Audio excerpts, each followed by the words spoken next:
চিরহরিৎ all spices আর চিরকুমার হয়ে থাকলো না। প্রতিটি পাতার খাঁজে খাঁজে দেখা যাচ্ছে সুন্দর সুমিষ্ট ঘ্রাণ বিশিষ্ট ফুলের গুচ্ছ।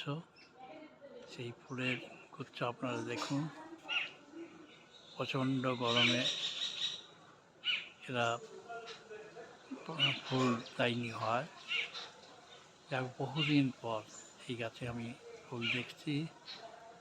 এর দুটো দিক আছে, একটা হচ্ছে গাছের আয়ু বৃদ্ধি হলো কিনা, আর দ্বিতীয় হচ্ছে অত্যাধিক গরম এবং হিউমিডিটি থাকলে এই গাছে ফুল দেখা যায়।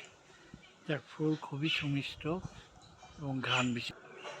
হ্যাঁ, ফুলগুলি দেখুন কি সুন্দর থোকা থোকা ফুটে আছে সবুজ পাতার মাঝখানে, এবং এর ঘ্রাণ খুবই সুমিষ্ট। অল স্পাইসেস ফ্লাওয়ার্স দেখুন।